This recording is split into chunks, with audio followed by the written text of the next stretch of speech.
You good? Committee will come to order. Good morning. The House Armed Services Committee meets today to receive testimony from members of Congress on their national defense priorities for the fiscal year 2015 National Defense Authorization Act. Chairman McKeon has been called to handle other committee responsibilities this morning and will hopefully be joining us once we're underway. Without objection, we'll enter his prepared opening statement at this point in the record. One quick note for our format today: in consultation with the ranking member, we'll depart from our regular questioning process. Each witness will have 4 minutes to testify. Members of the committee may seek recognition by raising their hand or notifying the staff, and will be granted 2 minutes each, up to the 4-minute limit. This will ensure we can hear from all our witnesses in a timely fashion. As this hearing is intended to be a listening session, it is not our intent to engage in extended debate or colloquy with our witnesses. But we do appreciate all our colleagues coming today and hearing their priorities. With that, I'll yield to the distinguished ranking member. Thank you, Mr. Chairman. I don't have any opening comments except to say that I look forward to the comments from the members from outside of the committee. We strive on this committee to represent the entire Congress, obviously, so we want to hear what you're interested in, and as we get ready to produce the National Defense Authorizing Act, those opinions and issues that you raise will be very important as we consider what the final product should look like and debate amendments and the bill on, I believe it's May 7th. So timely hearing. Look forward to the testimony. I thank the gentleman, and with that, we will start appropriately from the great state of Texas. Gentleman from Texas, Mr. O'Rourke, is recognized for 4 minutes. Mr. Chair, Ranking Member Smith, members of the committee, thank you for the opportunity to testify before you today. I have the distinct honor of representing El Paso, Texas, which is home to Fort Bliss and the Army's 1st Armored Division. 29,000 soldiers and their families call Fort Bliss and El Paso home. Fort Bliss also has a unique relationship with White Sands Missile Range and Holloman Air Force Base, making the region one of the most important for our military. The 3 installations encompass more than 3.3 million acres and nearly 10,000 square miles of airspace.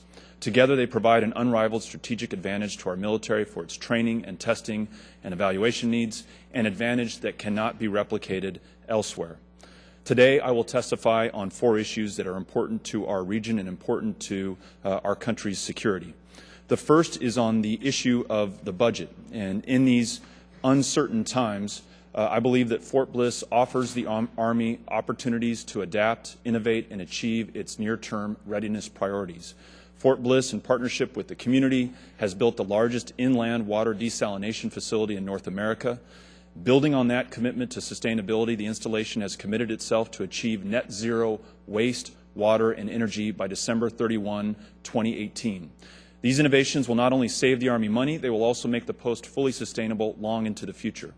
Fort Bliss is capable of training virtually any type of unit in the Army force structure. Along with the restationing of the 1st Armored Division in 2005, the post also seamlessly receives several brigade combat teams and numerous supporting units. This committee can be confident that Fort Bliss, along with White Sands Missile Range and Holloman Air Force Base, will continue to play a critical role in our country's national defense for decades to come, no matter what the budget situation. The second issue is Fillmore Canyon and a requested land transfer. The Department of the Army has identified the Fillmore Canyon land transfer as a high priority for the NDAA. The proposal will ensure that Fort Bliss and White Sands are protected from encroachment and have the buffer necessary to continue their training missions in the area. This proposal would transfer the Fillmore Canyon to the jurisdiction of the Bureau of Land Management and withdraw BLM land on the south and west boundaries of the Fort Bliss, Doña Ana training areas and firing range complex from disposal to a third party, such as a private development company. I urge the support of this committee for the inclusion of this land transfer authority in the NDAA. Next issue is Beaumont Hospital. Thanks to the past work of this committee, the new William Beaumont Army Medical Center is under construction and on schedule to start serving service members in 2017 as a new state-of-the-art facility. The hospital has 3 remaining phases of construction, and the timely completion of the new hospital is dependent on the funding of future increments through FY16. I ask this committee to continue your strong support for this project and the remaining funding increments. Last issue is the issue of transitioning service members. As a member of the Veterans Affairs Committee, I understand the numerous issues transitioning service members face. Of critical importance is ensuring that they have access to health care through the VA. I hope that this committee will consider the Healthy Transitions for Veterans Act, H.R. 3045, which I introduced last year. The proposal would require the Department of Defense to perform two simple, common-sense tasks. The first, provide a comprehensive physical examination to all service members of the active, Guard, and Reserve components who are separating from military service. And secondly, provide separating service members with a copy of their complete medical records electronically. These changes will improve the transition for our soldiers, and it has been endorsed by over 14 veteran service organizations and is co-sponsored by 6 members of the committee, 4 of them Republican and 2 Democrat. I look forward to working with you on this proposal. Thank you again for the opportunity to testify today, and in his absence, I'd also like to thank Chairman McKeon for his decades of service, both in Congress and on the committee, and should you have any questions, I'm here to answer them. Thank you. Thank the gentleman for his testimony. Are there any questions? If not, thank you, sir. Appreciate you being here. Let's see. Next, we have the gentlelady from North Carolina, Ms. Elmers.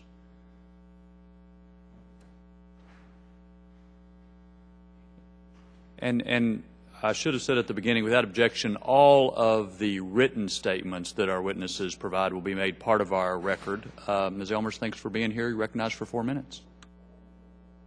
Thank you, Mr. Chairman and Ranking Member Smith, for allowing me to testify today in the House Armed Services Committee. I truly appreciate this opportunity. Since I have numerous issues I wish to draw attention to, I will keep my remarks brief on each issue. My staff will be happy to follow up on any of these issues and provide necessary information. I am the proud representative of the 2nd District of North Carolina, which is home to Fort Bragg.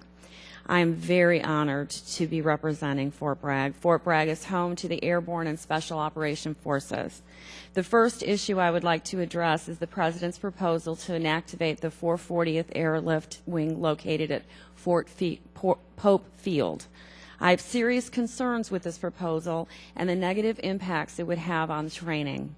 The 440th Airlift Wing provides 33% of crucial joint airborne and air transportability training to the forces stationed at Fort Bragg. This joint commission was formed over the last 7 years to provide airborne and special operation forces with the accessible, flexible, and quality training they need to continue to be ready for whatever mission they are asked to carry out. Eliminating the ability to rapidly mobilize to train and deploy with local commanders, aircrew, and aircraft that have an established relationship with our most in-demand forces increases risk at an unacceptable rate.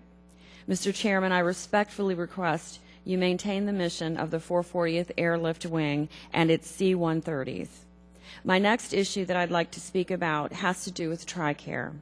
I would like to discuss the issue and the lack of timely and consistent notification from TRICARE regarding changes made to beneficiaries' insurance coverage. While sitting down with one of my military spouses, Susan Reynolds, I was stunned to learn that her family was not notified about TRICARE's decision to end coverage for compounded pharmaceuticals. Her son, Ian, is allergic to red dye and relies on compounded pharmaceuticals for his medications. Mrs. Reynolds' husband, Jeremy, was deployed in less than a month and was blindsided by the changes made to his family's TRICARE coverage. The Reynolds family was left with the struggles of deployment and unnecessary burdens of wondering if their son's medication would be covered and how they would be able to replace it. This was an unnecessary hardship placed on the backs of the deployed family simply because there is no standard notification system in place to changes of TRICARE coverage. After speaking with numerous military families like the Reynolds, I introduced H.R. 4101, the TIME Act. This legislation would reconstruct TRICARE's notification process and require TRICARE to notify beneficiaries and providers no less than 90 days before a change to their coverage is made. It is imperative that military families have the appropriate time they need to find suitable alternatives for the coverage lost. Instead, they were left to see their insurance coverage pulled out from underneath them. Mr. Chairman, I request that this problem be addressed in this year's NDAA and that the Time Act be a part of that discussion. I would like to work with the House Armed Services Committee to fix this problem. In closing, I believe it is more important than ever that the United States maintain its military superiority and continue to be the dominant force of freedom in the world.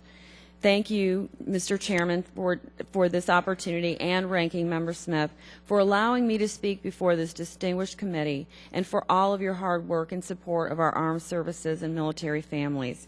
I look forward to working with the committee on the challenges facing our military. Thank you. Great. Thank you. Appreciate the testimony of the gentlelady. Are there any questions? Not? Thank you. Thank you. Appreciate you being here. Next, a gentleman from Georgia, Mr. Collins.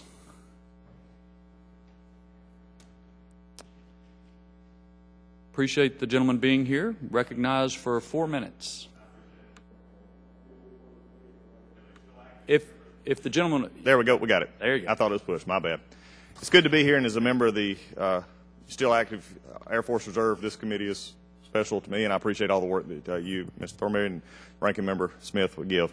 I appreciate the opportunity to testify this morning before your committee. Words cannot express how proud I am of having in my district 1/3 of the famed U.S. Army Ranger School. The 5th Ranger Training Battalion is located in the beautiful mountains of Dahlonega, Georgia, home also to America's first gold rush, but I'm not here to discuss that. Camp Frank D. Merrill, located on 282 acres of land, houses the mountain phase of Ranger School. The camp is comprised of 200 active duty soldiers, a dining facility, a PX, commissary, chapel, and mountaineering equipment. Most importantly, Camp Merrill houses over 200 soon-to-be Rangers who are deprived of food, sleep, and comforting amenities in order to best serve our country and offer themselves as a fighting force. After World War II, the U.S. Army leased the 282-acre tract of land from the U.S. Forestry Service in order to construct the 2nd phase of Ranger School. In 1951, Army USFS Special Use Permit was drafted, and the Army has operated on the land under the supervision of the Forestry Service since then. The Special Use Permit has enacted 2 layers of business rules and operating procedures for Camp Merrill, 1 Army layer and 1 Forest Service layer. The duplicative nature of management causes delays on critical infrastructure projects and unnecessarily complicates day-to-day operations. Ranger School's operational tempo and mission at Camp Merrill is an understandably unique one. The Army's mission at Camp Merrill requires a very specific building and maintenance standards calling for exemptions to regulatory guidance for which the Army already has standing operating procedures in place for. Once approvals for exemptions are processed through the military channels, the Forest Service then vets any changes to Camp Merrill structure. This has happened at increased cost to U.S. taxpayers. The goal is in acquiring Camp Merrill for the Army is to increase efficiency and to save taxpayer money. Wholly owning Camp Merrill allows any needed structural improvements and Ranger training facilities upgrades to occur cheaper than operating under 2 levels of bureaucracy. One example of bureaucratic senselessness is when a group of trees surrounding a landing zone for helicopters started to cause a safety hazard and needed trimming. Due to the 2-level approval process of structural and environmental changes required by dual management of Camp Merrill, 2 years went by before approval was granted to trim the trees within an 1.5 acre area. In addition to the protracted time to accomplish this simple task, the cost for trimming the trees was nearly doubled. While we're on cost, the bureaucratic redundancy is occurring at a period when DOD is looking to capitalize on savings. The last 9 projects the Army built at Camp Merrill cost $674,980 more. Catch that, more, due to repeated and unnecessary oversight by the United States Forestry Service. While this may appear a minuscule amount of money, remember, a redundant approval process can be traced back for over 50 years. My legislation reverses decades of redundant oversight and enacts a land exchange between the Department of Army and the Forestry Service. This exchange will allow the Army to gain administrative control of Camp Merrill, and Forestry Service gets new lake property on Lake Lanier. For over 20 years, 2 agencies engaged in several rounds of negotiation to enact the land transfer, and as recent as 2012, language was inserted into NDAA to bring the long-needed change. At the last moment, the language was stripped out because the Department of Agriculture reneged on the deal by asking for $10 million in addition to the land on Lake Lanier. The Army was not able to provide the money, and shouldn't have, by the way, as it was not part of the originally mutually decided upon agreement. 2014 is the year the saga should come to an end. With the passage of this language, the Army is empowered to build the structures needed to train one of the Army's most elite fighting forces. In addition to taxpayer monies are relieved by duplicative agency oversight, and the Forestry Service gains land it previously didn't own. It is time, Mr. Chairman, for this to end, and it's time for two government agencies to settle a 20-plus-year-old dispute and save money at the same time. And, Mr. Chairman, I yield back and thank you so much. Thank you. Appreciate your testimony. Are there any questions? Thank you, Mr. Collins. Appreciate you being here. Next, the gentleman from Florida, Mr. Posey. Thanks for being here. You're recognized for 4 minutes. Thank you, Mr. Chairman and Mr. Ranking Member and committee members. I appreciate the opportunity to testify before you this morning. I appreciate the work you do in crafting the National Defense Authorization Act. In addition to this testimony, I will also submit a letter outlining priorities I believe are worthy of your consideration, and hope you'll allow me just to highlight a few of them for you here this morning. First, I'd like to thank the committee for recognizing the importance of the national importance of having a safe, secure, reliable, and modern space launch range infrastructure to support the national security space mission in the fiscal year 2014 NDAA. Last year, I testified on the importance of urging the Air Force to take steps to ensure that the Range Communications Building, also known as the XY Building at Cape Canaveral Air Force Station, is in sufficient shape to support our nation's space launches. The deplorable condition of this building, with its structural problems, flooding issues, outdated vacuum tube technology, believe it or not, must be addressed. I understand the Air Force rates this as their #1 current mission MILCON priority for 2013 to 2016. Please continue, I hope, to urge the Air Force to prioritize resources as appropriate to modernize this vital launch infrastructure. Second, I'd like to ask the committee to include in the NDAA a common sense provision that passed the House last year on a voice vote as part of an en bloc amendment relating to space available military transport. Unfortunately, this provision did not make it through the Senate or the conference process. It simply allows nonprofit organizations to ship items to U.S. service members serving overseas on a space available basis. A similar policy is in place for sending cargo to foreigners under the detention program. This provision, previously adopted by the House, gives the Secretary of Defense the authority to do this for our own troops. Next, I understand that there may be requests to the committee that would require the Army to execute the fiscal year 2014 appropriated funds for an additional non-competitive procurement for the Army's Joint Tactical Radio Handheld, Manpack, and Small Form Fit Program, JTRS. Without getting too technical, I'd urge the committee to instead continue the successful approach of last year and years before and promote competition in the procurement process. Competition saves money, and in this case, it also drives competition. Sole source does neither. In closing, I'd ask the committee to support the Army's network modernization with the Small Airborne Networking Radio program, the continuation of a successful JSTARS fleet with the T-3 test aircraft, and the proper utilization of the Kiowa Warrior in last year's of availability for the warfighter. It includes upgrades to ensure that if called into action, our troops would have the best equipment possible. I appreciate very much your consideration of these requests. Thank the gentleman for testimony. Gentleman from Florida, Mr. Nugent, is recognized for 2 minutes. Thank you, Mr. Chairman, and thank you, Mr. Posey. You bring up some very important issues, particularly to the state of Florida on your first as it relates to the space launch ability at our facility there. I mean, we have 2 decades worth of experience in space launch, and I just want to thank you for bringing this forward. But, you know, beyond a range communication building, what other programs need new authorization to preserve and improve our space launch in Florida, particularly since we're so dependent today on Russia, which has not turned out to be all that dependable? Well, I thank the gentleman for that question. You know, all space launches are matters of national security, not just perceived in the traditional manner that we look at national security, but as economic national security. I mean, take a few satellites out and you no longer get your weather report, you no longer can use your GPS, you no longer can use a cell phone, you no longer can use a credit card, you no longer can process a check. I mean, these are significant, economic dangers to our economy and to our society. There's a lot of discussion in the Space Science and Technology Committee how to best spend the money on space. But in this particular issue, the XY building, literally, I would invite any of you sometime to visit it. The technology that we're using for tracking and ultimately our destruct systems hinge on it are truly vacuum tube technology. I mean, if you saw it, you would not believe that we're operating the Kennedy Space Center and the Cape Canaveral Air Force Station with this outdated technology or the condition of the building. It's truly frightening to me as a matter of national security. Well, I want to thank the gentleman from Florida for bringing that forward. Thank you, sir. Other questions? Thank the gentleman for being here. Chairman. Appreciate it. Next, we have the gentleman from Puerto Rico. Appreciate you being here. Recognized for 4 minutes. Thank you, Mr. Chairman.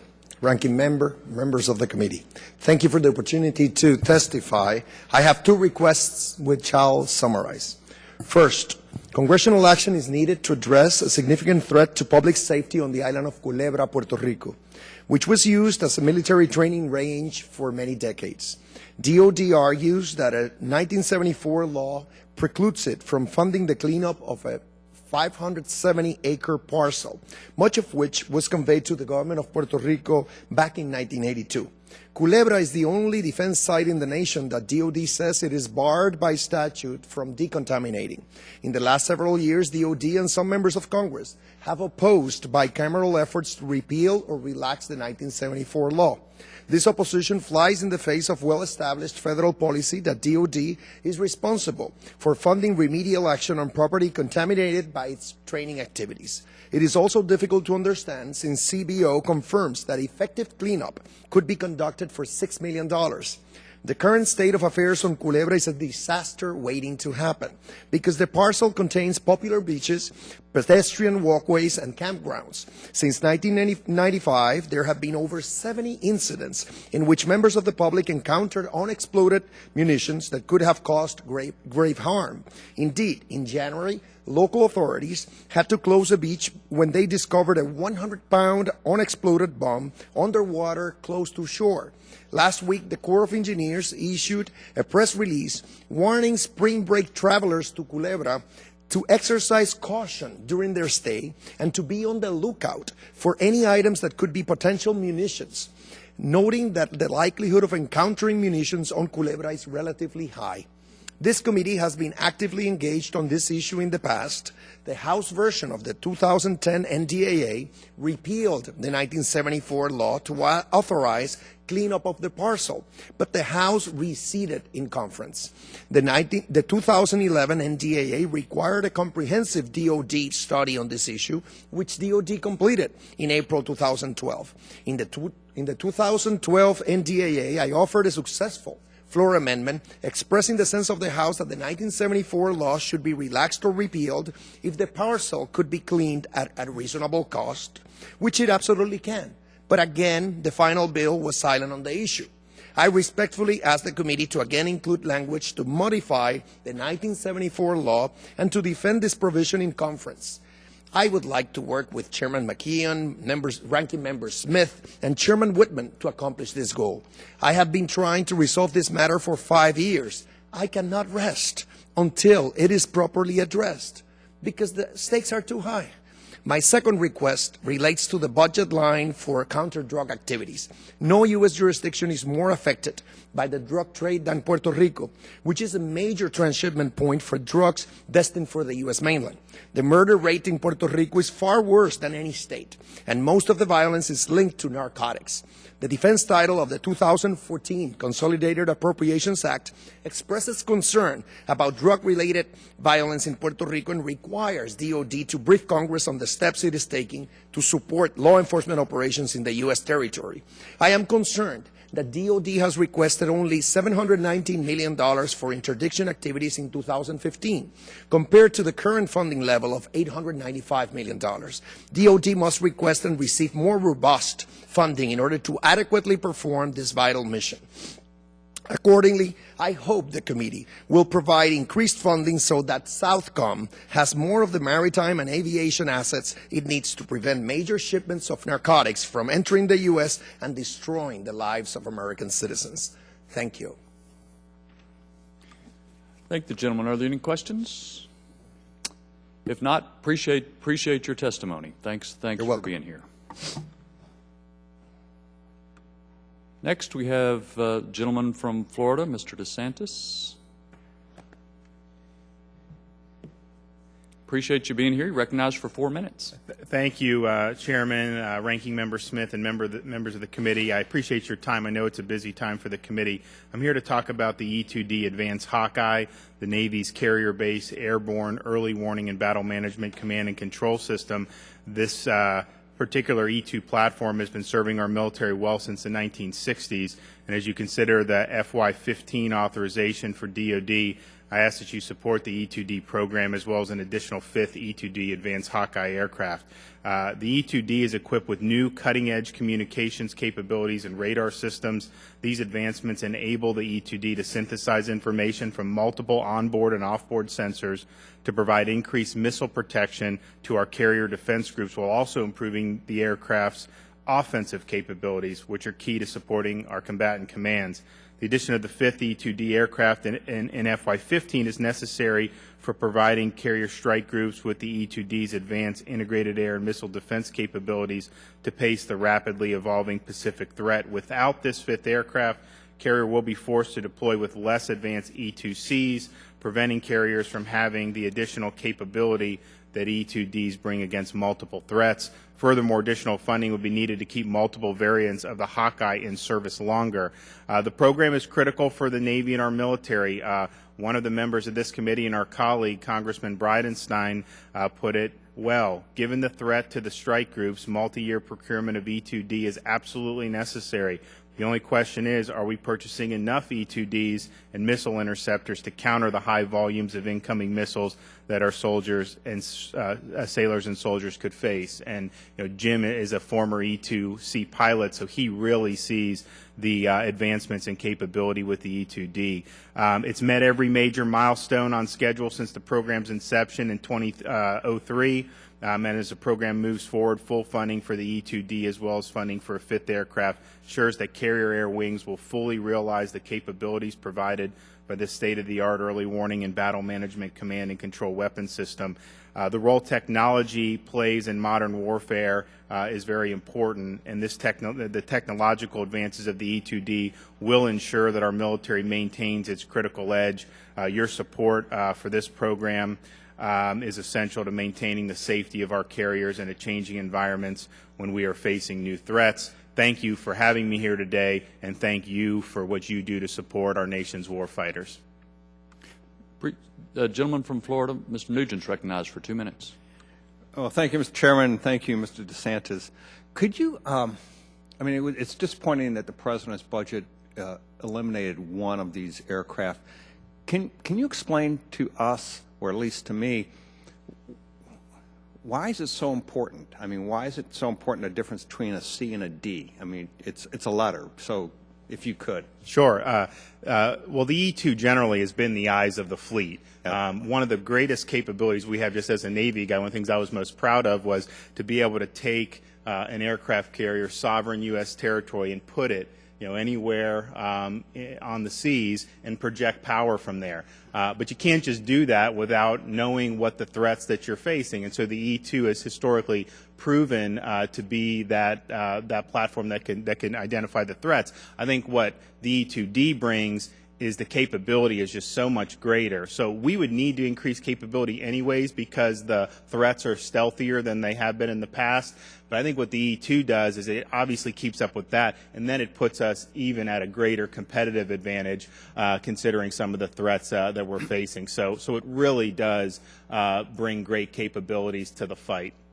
Well, and particularly you talked about in the Pacific theater, There was just comment, I believe it was in the paper today, from China that, basically challenging us as it relates to our ability to operate within the Pacific theater and their growing capacity and capability. So I would think the E2D certainly gives at least our forces, and particularly those that are attached to a carrier group, a whole lot more protection and the ability, if faced with a fight, to prevail.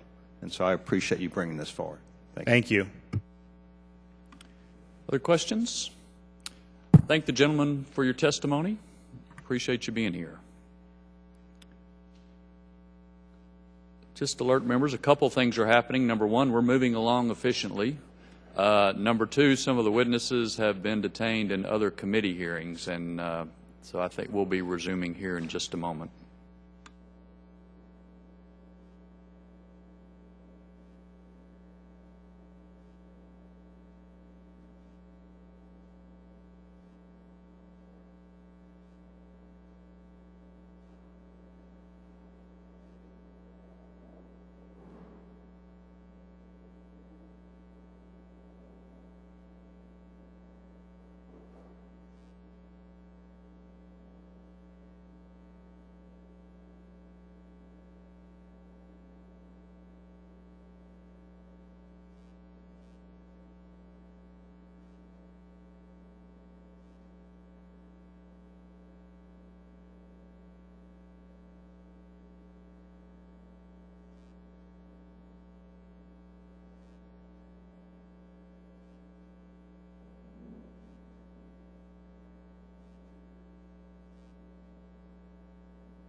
Appreciate the gentleman from New York being with us.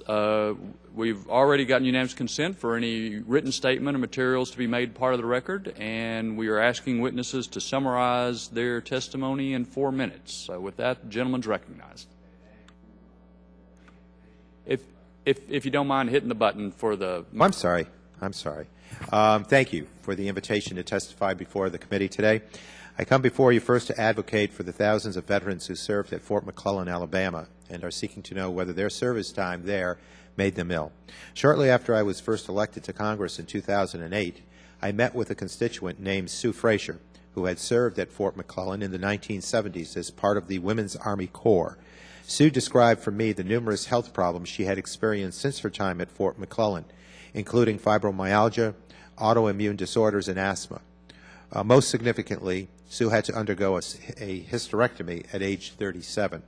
Sue's story is not an isolated one. As my office began to investigate this issue further, we've heard from hundreds of vets from all over the country who served at Fort McClellan that are experiencing similar health issues consistent with PCB exposure. I have introduced legislation that would notify those who served at Fort McClellan of potential contamination and create a voluntary health study to assess the validity of their claims. This issue has gained the support of 52 co-sponsors, including members of both parties on this committee. I want to personally thank those of you on this committee, on both sides of the aisle, that have lent your support to this pro-veteran legislation. Our mission here is simple: obtaining basic information. Unfortunately, after 5 long years and support from many members of this committee, we are still stalled. We have yet to have a hearing or a vote on this important issue. And this inaction has a price while we wait. These veterans become sicker. This is an issue that deserves debate in an open forum. I do not pretend to have all the answers, and I'm happy to work with anyone from either party to find a solution to this issue. However, what we cannot do is continue to turn a blind eye to those veterans who are simply seeking to understand why they are so sick. Caring for our veterans is a top priority, and this is a debate worth having. I urge this committee to consider language in the NDAA to address the needs of the Fort McClellan veterans. I also hope you will include language based on my bill in H.R. 337, which bears the name of Lieutenant Colonel Todd Clark, an Albany, New York native who was tragically killed in action on June 8, 2013. Todd wished to be buried at Fort Sam Houston in Texas. However, his family also wanted to have a hometown service to allow friends and family the opportunity to honor him. They were shocked to learn that they would be responsible for defraying part of the cost of transporting their son's body from Albany to San Antonio. Currently, it is the department's policy to only provide one flight at government expense for deceased service members. In this case, DoD paid for transport from Dover Air Force Base to Albany, but was unable to cover the cost to San Antonio. I have suggested allowing for one stopover en route to final destination. This would enable service members who wish to be buried in a national cemetery to have a hometown memorial service without worrying about the cost of transportation. This stopover would be completely optional. I understand that DoD cannot be asked to fulfill burdensome requests, such as many flights crisscrossing our nation. One stopover represents a reasonable compromise that insulates the department from extravagant costs while allowing families greater flexibility to fulfill their loved ones' last wishes. Some will argue that families should use the $100,000 death gratuity to cover this expense, but I believe for a family that has just lost a loved one on behalf of our nation, that money is better spent on mortgage payments, college funds, and rebuilding their lives. The cost of funeral arrangements is the last thing they should be worrying about. Truthfully, I do not know how many people have paid this expense or changed their arrangements to avoid extra costs, but I do know that the Clarks are not alone. When a service member and his or her family make the ultimate sacrifice, the least we can do is make sure family and friends have ample opportunity to honor and memorialize their loved one. How we treat our fallen heroes and those who grieve for them says a lot about us as a nation and the debt we owe our veterans. All I am asking is that we do a little bit more. Thank you again to the chair and the committee for hearing my testimony today. I would be happy to answer any questions or follow up with additional information you may require. Thank you. Great. Thank the gentleman. Are there any questions? If not, appreciate the gentleman being here and raising these issues. Thank you, Chair.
We're ready to resume. Appreciate the gentleman from Missouri, Chairman of the Small Business Committee, being with us, Mr. Graves, and you're recognized for 4 minutes. Thank you, Mr. Chairman. I appreciate it, and I appreciate the work that the committee is doing. Given that the federal government spends nearly $500 billion each year on contracts, the federal procurement market is incredibly important for all of the small businesses. Improving small business opportunities for federal contracts is a triple play. The small businesses win more contracts, workers win because small businesses create jobs, and the taxpayers win because the competition saves the government money and it improves the health of the industrial base. Over the last 3 years, the Armed Services Committee and the Small Business Committee have worked together on procurement issues, and I'm pleased to report this collaboration is working very well. For the first time in 8 years, it appears that the federal government met its small business goal. However, there's still a great deal of work to be done to ensure that the contracting community has the tools and guidance it needs to get the best results, and that small businesses don't face unnecessary burdens and barriers to the entry in the procurement process with the federal government. And to that end, the Small Business Committee recently marked up 5 bills aimed at further improving the competitive viability of our industrial base, and I introduced a 6th bill that has not been marked up yet. But I believe these initiatives, all of which have bipartisan support, tie into the recommendation presented to this committee in 2012 by the Panel on Business Challenges in the Defense Industry, which is led by Mr. Schuster and Mr. Larson. The small business bills should complement the efforts of the Armed Services Committee in this Congress. Therefore, I'm here today to support the inclusion of these 6 bills in this year's National Defense Authorization Act. And I detail them, each of the initiatives in my written statement, but I'll just briefly mention them here. The first 3 bills seek to make general improvements to the small business programs. The first addresses the treatment of veterans and service-disabled veterans seeking to do business with the government by improving the verification process with these firms. The second bill tackles the lack of reliable data on the contract bundling and consolidation process, which are practices that unnecessarily preclude small businesses from competing for contracts. And the third bill is a provision embraced by this committee in the fiscal year 2013 defense authorization, which raises the government-wide small business contracting goal from 23% to 25%. And as spending levels decrease, this is going to protect small businesses at the heart of the industrial base. The remaining 3 bills focus on challenges for small business in the construction industry. The first makes it easier for small businesses to obtain the necessary bonding to compete, and does so at no cost to the taxpayer. The second takes the lessons learned from the policy enacted by the Corps of Engineers on reverse auctions and expands them government-wide to protect small businesses and the taxpayers alike. And the third improves the way we conduct design-build contracting to decrease the cost to government while it increases small business opportunities. This last bill is pending before the Committee on Oversight and Government Reform, which I understand that committee of jurisdiction has to be consulted. The first 5 bills received bipartisan support in the committee, passed by voice vote, and are supported by numerous small business groups. And the final bill has support from agencies, industry, and the bipartisan group of members. Each bill supports the intentions, if not specific recommendations, of the panel report produced by this committee last Congress. And most importantly, each bill provides more opportunity to small businesses to create jobs at a price that is in the best interest of the taxpayers. I'm pleased that our 2 committees are working very well together and very cooperatively, and I hope this language can be incorporated into this year's defense authorization. With that, I thank you for your time. Any questions? Gentleman from Colorado, recognized for 2 minutes. Thank you, Mr. Chairman. I'd like to thank Chairman Graves for appearing before the committee today. I would also like to offer my thanks for your support for the inclusion of House Resolution 2882, the Improving Opportunities for Service-Disabled Veteran-Owned Small Businesses Act, in the 2014 National Defense Authorization Act. The Small Business Administration and the Department of Veterans Affairs both verify the status of service-disabled veteran-owned small businesses.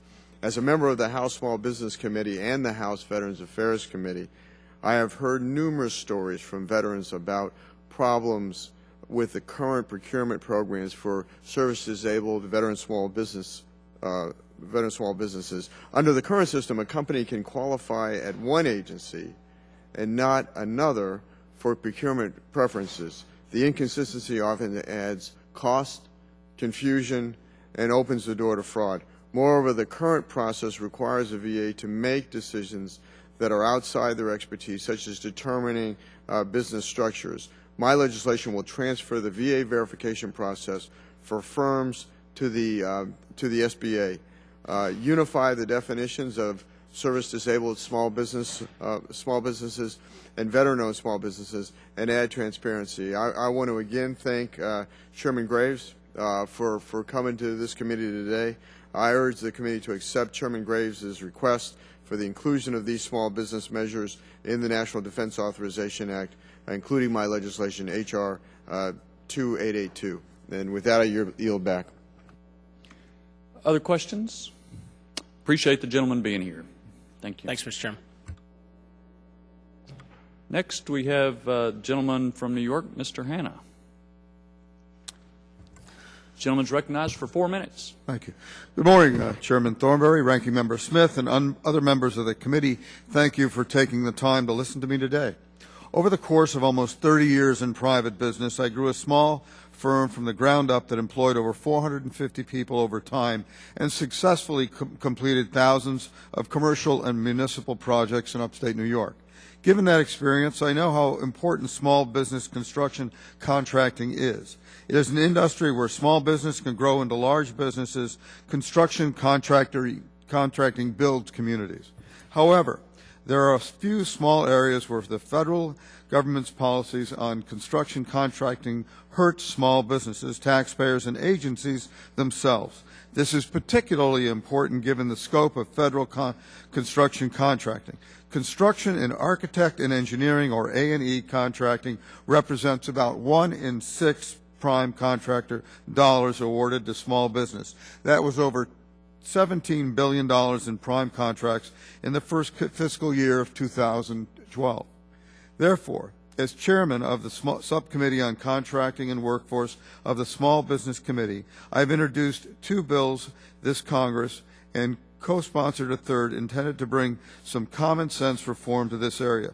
I'll discuss them briefly, but want you and I'm asking you to include them in this year's National Defense Authorization Act.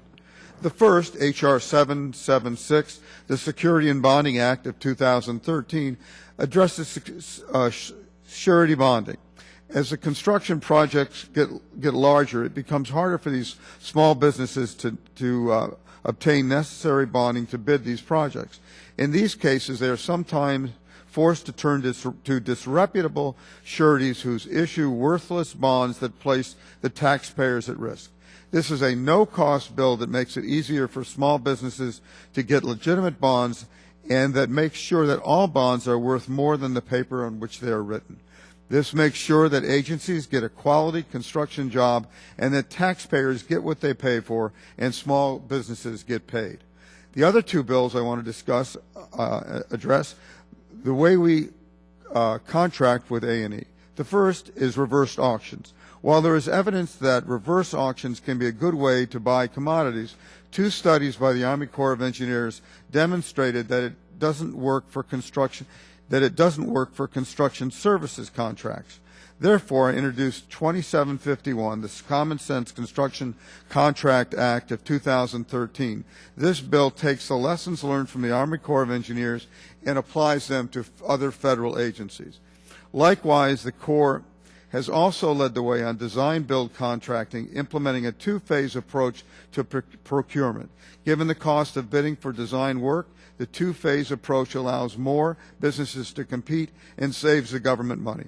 Unfortunately, all civilian agencies have not learned from the Army Corps of Engineers experience. So I've co-sponsored 2750, the Design Build Efficiency and Jobs Act of 2013. This bill encourages other agencies to adopt the policies in the place of the Army Corps of Engineers. While I encourage you to include all of the contracting bills recently marked up by the Small Business Committee, given the significance of construction contracting, I hope you will incorporate 776, 2750, and 2751 into this year's National Defense Authorization Act. I'm happy to answer any questions. Are there any questions, Mr. Hanna? Okay. Appreciate you being here. Thank you for your testimony. Thank you for your time. Next, we'll have the gentleman from Georgia, Mr. Brown.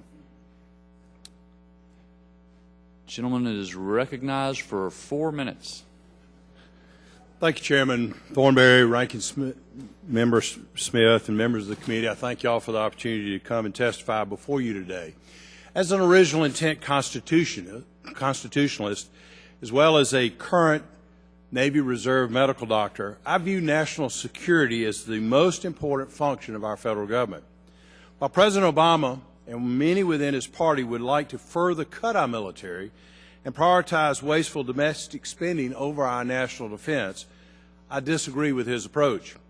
Instead, we should be strengthening our military and restoring its readiness in the face of ongoing geopolitical threats as well as non-conventional threats. To this end, I appreciate your efforts to counterbalance the Senate and the executive branch in the past and urge you to continue to do so. That being said, I continue to have deep concerns over how the 2001 Authorization for Use of Military Force Against Terrorists, the AUMF, is being utilized. This hastily crafted response to the September 11, 2001 terrorist attacks dramatically expanded the powers of the President, and yet few Americans are even aware of its existence. In just 60 words, the AUMF opened the door to egregious abuses of federal power. In particular, it allows for the indefinite detention of American citizens and broad, warrantless wiretapping by the National Security Agency. The AUMF also paved the way to today's shadow drone war under the Obama administration that has quietly claimed the lives of at least 4 Americans. I appreciate the operational advantage we gained from using drones in our military operations. I saw those when I was deployed to Afghanistan in 2012, and I view them as a valuable asset. But it is unconscionable for the U.S. government to kill its own citizens without first allowing them their day in court and due process. No administration has the right to be judge, jury, and executioner of American citizens. I was pleased that my amendment prohibiting drone strikes on American citizens was included in last year's NDAA as passed out of the House. But I'm deeply disappointed that the language was dropped in the compromise. As such, I respectfully urge the committee to include the language from my amendment while crafting this year's authorization, as well as other language to constrain the powers of the AUMF, such as Ranking Member Smith's proposed amendment to prohibit indefinite detention. Mr. Chairman, it is my understanding that the Judiciary Committee has jurisdiction over the AUMF itself. However, the Armed Services Committee can, in my opinion should, take the strongest possible action to prevent these specific abuses. At the same time, I hope the committee will include text in plain language, clearly showing Americans that these disturbing, overly broad powers come from the AUMF and not from the NDAA itself. We need to ensure that people across the country know what powers the federal government believes it has and what legal justification it presents for those powers. Our war efforts and military activities must be tightly focused and kept within the bounds of the U.S. Constitution. America is a beacon of liberty and a force for good in this world, only as long as we remain focused on keeping it that way. Liberty is too precious, and we must continue to be ever vigilant in protecting it. We must never sacrifice our God-given, constitutionally protected rights in the name of security or expediency. I am hopeful that this year's NDA will stay true to these principles. Thank you again for the opportunity to testify you before today. I'm glad to answer questions. Appreciate the gentleman being here to share his views. Are there any questions? Thank you, Again, Mr. Chairman. appreciate the gentleman. Next, we have the gentlelady from Tennessee, Ms. Blackburn. Appreciate you being with us today. Gentlelady is recognized for 4 minutes. Thank you, Mr. Chairman. I appreciate the opportunity to come and to be with you and to talk a little bit about Tennessee's 7th Congressional District and the wonderful Army post Fort Campbell which is primarily headquartered in that district, and the brave men and women that call Fort Campbell home. We've got the 101st Airborne, the 5th Special Forces Group, and the Army's 160th Special Operations Aviation Regiment. Nearly 3,500 officers and 27,000 enlisted personnel call Fort Campbell home. Like many installations across the country, Fort Campbell is facing reductions that will have an impact on military readiness as well as on the installation infrastructure.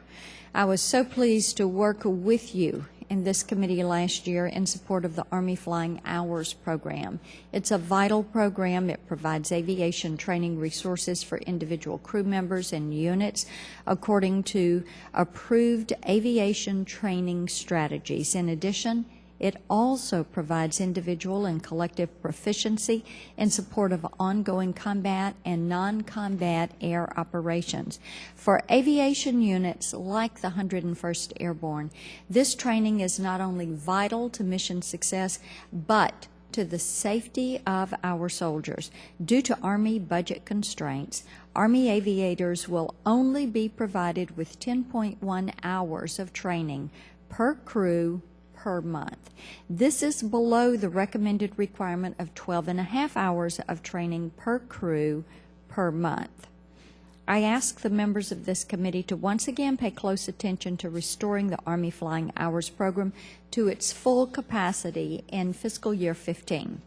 I would also like to bring to the committee's attention the great need for Army installation infrastructure funding.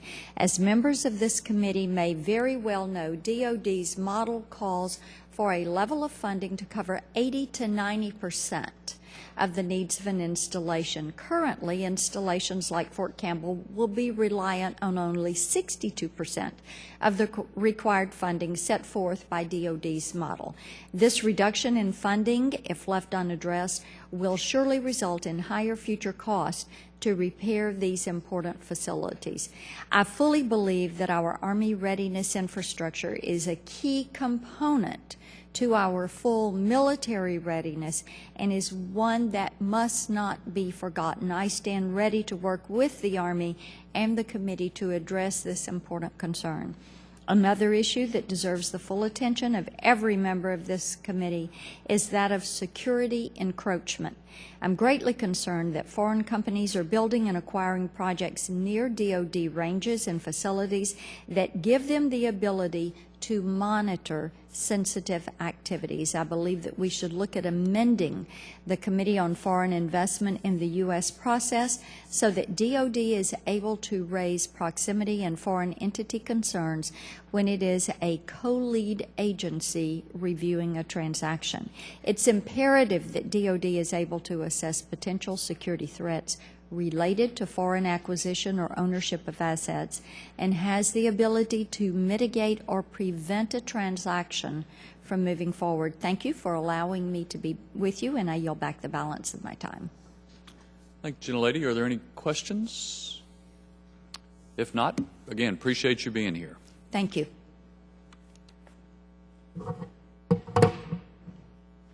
Next, we have the gentleman from Washington, Mr. Heck.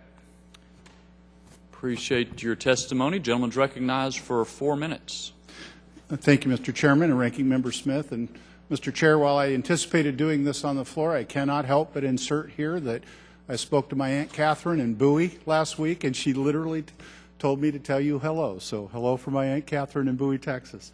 I thank the committee for allowing me to testify here today about our national defense priorities for the upcoming year. As the member of Congress from the brand new 10th Congressional District of Washington State, I have the privilege to represent Joint Base Lewis-McChord, one of the largest installations in the country. It is in the vicinity of Interstate 5 that JBLM is located. This highway is the most heavily traveled north-south freight corridor in the state of Washington, carrying some 145,000 vehicles per day. Some say it's the most congested choke point between Vancouver, Canada, and Tijuana, Mexico. Nearly 80% of traffic to and from JBLM relies on I-5, 80%. Local travelers in neighboring cities have no other option except to use the interstate as an arterial. When incident occurs, it takes hours to recover. backups of literally 6 miles or more starting at 6 a.m. are not rare. They're kind of expected. So take a moment, if you will, please, and imagine a van full of soldiers and civilian workers stuck on I-5. A truck directly behind the van could be full of goods waiting to be stocked on the shelves of a local warehouse, and in a car behind the truck behind the van is a mom with a crying child waiting to get to the doctor. Take these 3 vehicles, now multiply them into miles of traffic and thousands of people. Imagine them not just in Washington State, but also stuck on Florida's State Route 85, Interstate 95, 395, or 495 in the D.C. area. The almost daily question has become, what is the holdup? The truth is, military installations are still adapting to base realignment and short-term growth caused by troops passing through before being deployed. Installation growth has had a significant effect on regional transportation, particularly when an installation is located in an urban area. Even acknowledging the potential for drawdown in military bases, those reductions would not nearly come close enough to solving the problem. Surrounding roads play an important role in preserving military readiness. Our armed forces need to instantly deploy, and we need functional roads in order for that to happen. The domino effect of delays due to congestion impairs our national security. This leaves not only military activities on base stranded, but also commerce in the community stranded as well. Goods can't move, companies lose money. To be clear, the military is not to blame for this. In fact, they've done a lot to help mitigate the problem. They know the opportunity cost associated with their soldiers and civilian workers being stuck in traffic. Bases have come up with innovative approaches to ease the pain, but the problem remains severe and unavoidable without more investment. It is a Band-Aid over a wound that needs stitches. The only existing DoD program that provides funding for public highway improvements is the Defense Access Road Programs, DAR. It is limited by outdated and restrictive eligibility criteria. In fact, the DAR program began decades ago when it was expected that bases would only be in relatively unpopulated areas. Because of the restricted eligibility criteria, installation in urban areas, which feel the effects of installation growth more acutely, fail to qualify for DAR funding.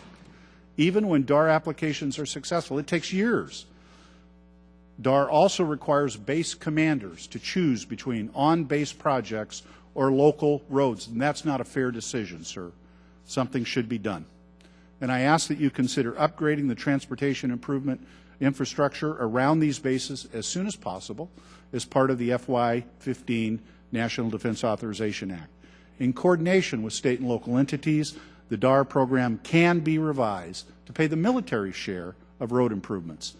A separate DoD program should also be established to fund the transit services necessary to meet the needs. Mr. Chairman, while I've been sitting here talking to you today, think back to that van, that truck, and that car.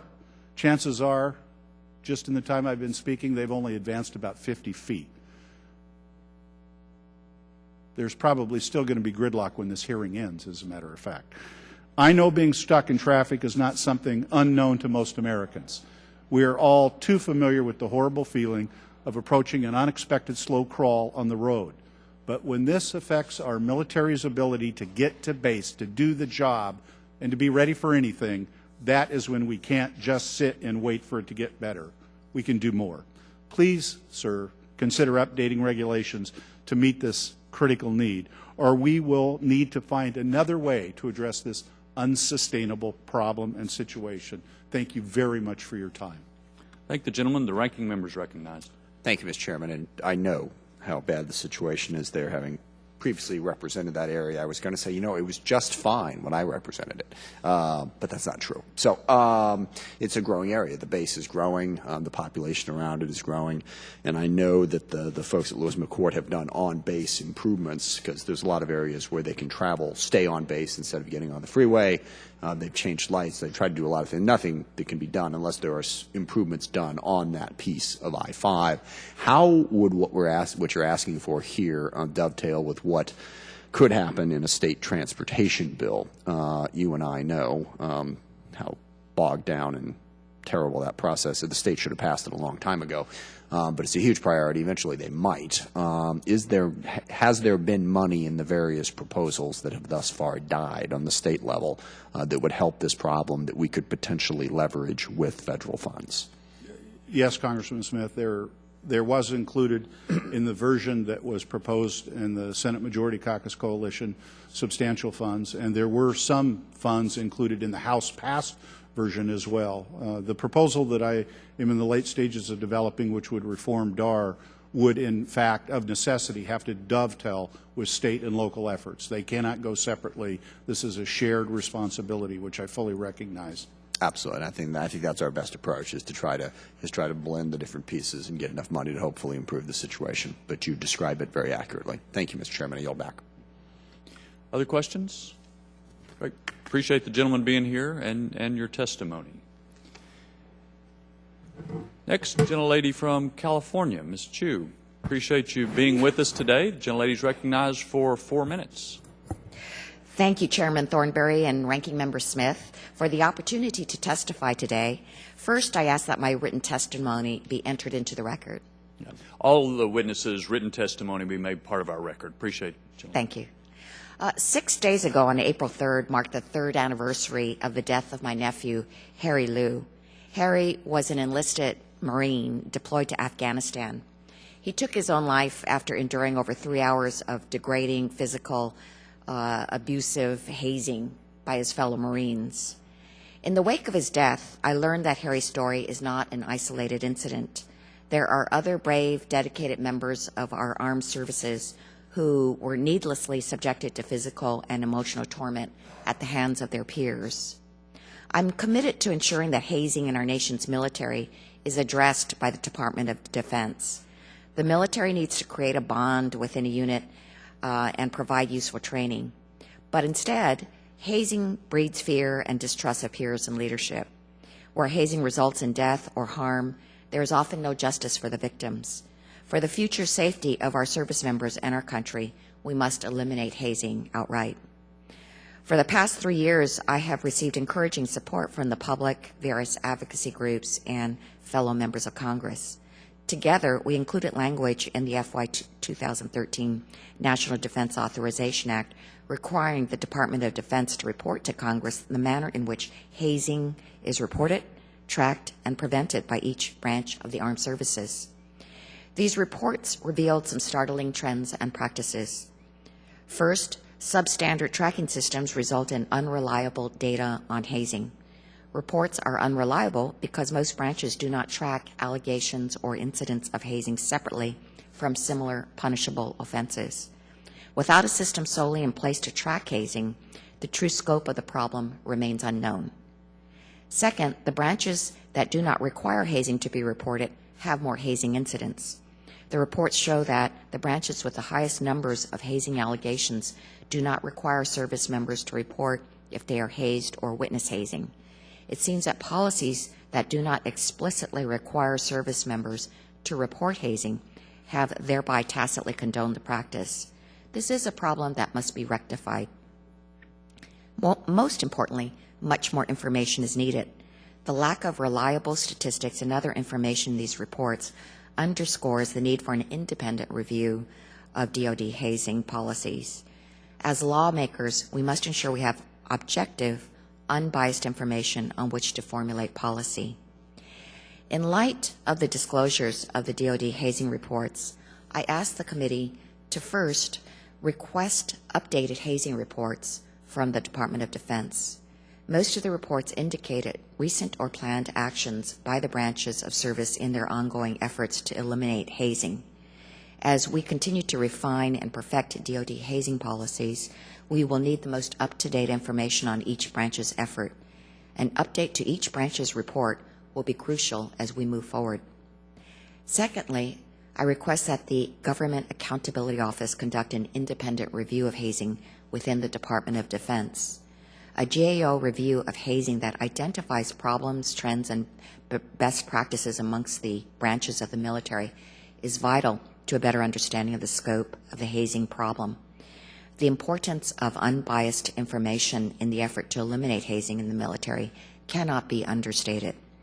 For the FY 2015 National Defense Authorization Act, the inclusion of language requiring an independent analysis of DoD hazing policies is my top priority. The failure of Congress to follow through with our responsibility to provide civilian oversight of our nation's military would be a disservice to Harry and all those who have suffered or lost their lives as a result of hazing. As the committee begins crafting the 2015 National Defense Authorization Act, I urge you to consider the impact of hazing on morale, unit cohesion, combat readiness, and the health of our troops and veterans. Thank you for your consideration of this request. Thank the gentlelady. Are there any questions? Thank you again for continuing to raise this issue and for being here today. Thank you.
Appreciate the gentleman from Wisconsin, Mr. Ribble, being with us. We've already agreed to have your written statement made part of the record. Gentleman's recognized for 4 minutes. Thank you, Mr. Chairman, and I want to thank you and Ranking Member Mr. Smith for letting me have some time this morning. It's not my intention to read my testimony. It's already been submitted for the record. Good morning, Chairman McKeon. It's good to see you here as well. But I wanted to just talk a little bit about the littoral combat ships that are in part built in Marinette, Wisconsin. One of the concerns that I have as it relates to that, and I speak of it in my testimony, is that we're about to embark on a journey that could raise costs to the American taxpayer. Without regard to a determination about whether moving from 54 ships down to 32 ships, I look at how those ships are being purchased over time.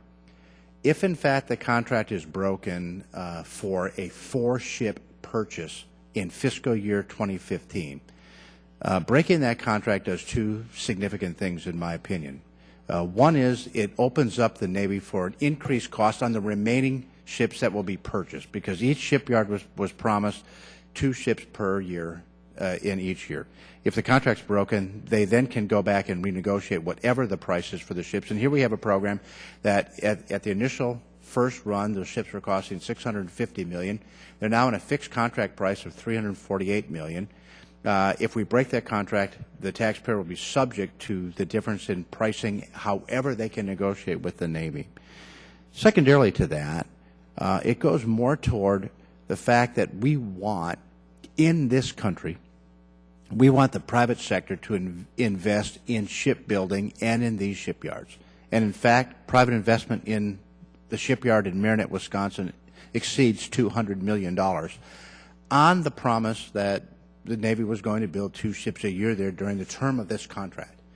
And so I feel that if we're going to continue to incent American shipbuilding, which the Navy needs, and we're going to be fair and honest to those shipyards, keeping our word to the letter of the contract is fairly essential to that end.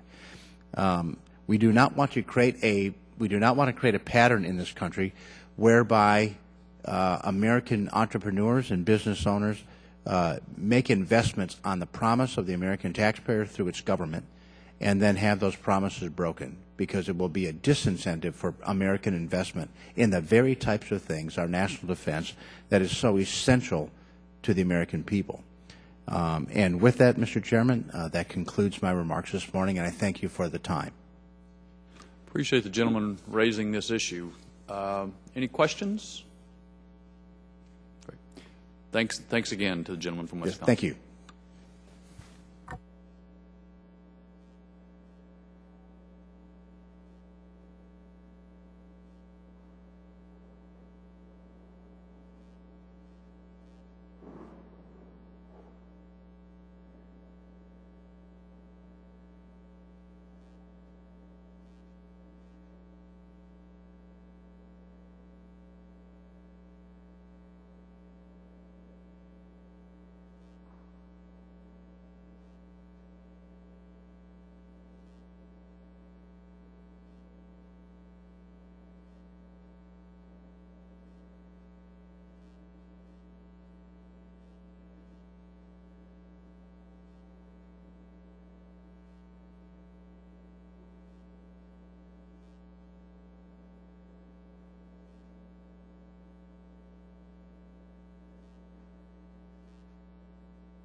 Gentlelady from New York, welcome to the committee. Your full written statement will be made part of the record, and the gentlelady is recognized for 4 minutes for whatever testimony you'd like to give.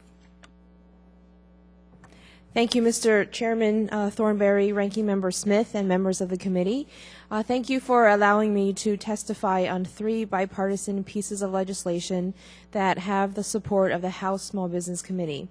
These common sense proposals would increase the level of fairness that should be expected in any programs the government is involved in. Combined, they help small businesses avoid unnecessary expenses when seeking a government contract, ensure the federal government is not being ripped off, and most importantly, remove from the federal procurement system the bad actors who corrupt it for those playing by the rules. Since I have only a few minutes and 3 bills to cover, my remarks will be brief. The Design Build Efficiency and Jobs Act of 2013, H.R. 2750, would clarify when agencies should use a 2-step process to buy design-build services. Design-build contracts offer well-documented benefits to the government, but can be very expensive to bid on, especially if the team is led by a small architect or engineer. Indeed, submitting a full proposal on one of these contracts routinely costs over $250,000.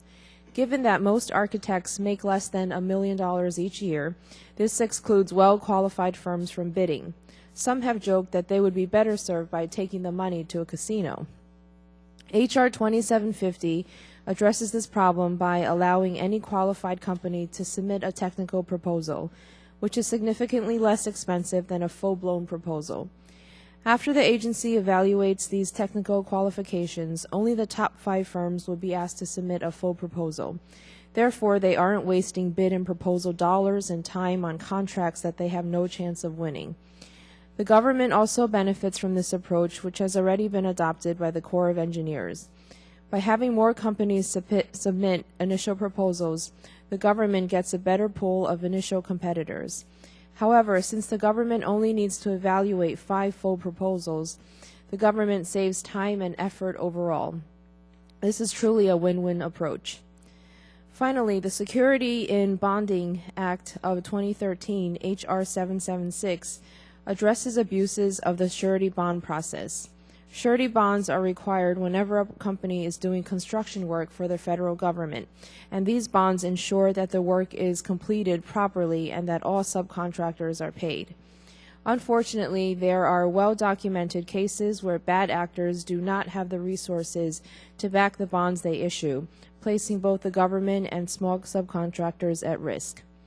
H.R. 776 requires that bonds be worth the paper they are printed on, and that small businesses have access to quality surety bonds.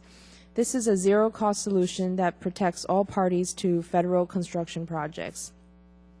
Also, the Common Sense Construction Contracting Act of 2013, H.R. 2751, improves the use of an often abused procurement method, reverse auctions. Although reverse auctions may be acceptable for commodities or small items, several Corps of Engineers studies show that they are unacceptable in the construction industry. The practice should be ended immediately. The legislation is supported by subcontractors and prime contractors alike and would result in a higher quality project for any federal agency. Reverse auctions are a prime example of failing businesses competing in a race to the bottom. They will bid on projects at impractical levels in an attempt to keep the business afloat for a few more months. The projects, if completed, are shoddy. The Army Corps of Engineers has stopped using reverse auctions for construction services, but this legislation would ensure that ban is in place amongst all the federal agencies. Thank you for your consideration of these bills. I hope you will strongly consider them for inclusion in this year's defense authorization. Appreciate it. Are there any questions? Appreciate, again, gentlelady's testimony. Thanks for being here. Next, we'll have the gentleman from California, Mr. Lowenthal.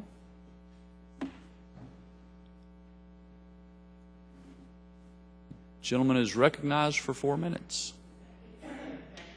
Thank you, Chairman Smith, Chairman Thornberry, and Ranking Member Smith, and members of the committee, all of you. Oh, yes. Thank you for allowing me this time to discuss with you the importance of STEM education for the Department of Defense, specifically the STAR-based program.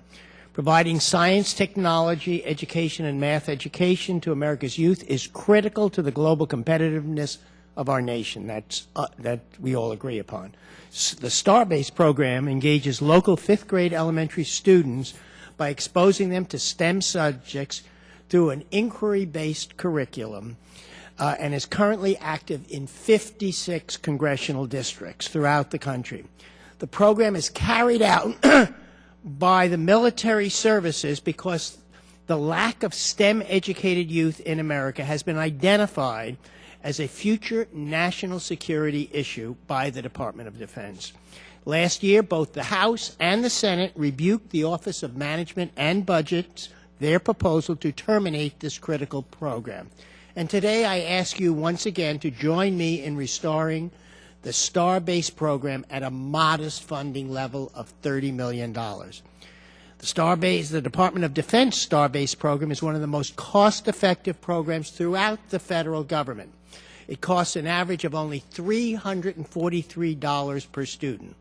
Last year, 3,062 classes were conducted in 1,267 schools among a diverse 413 school districts throughout the country. More than 70,000 students attended the program, bringing the total to over 825,000 since its inception in 1993. STAR-based is one of the most educationally effective STEM programs as well.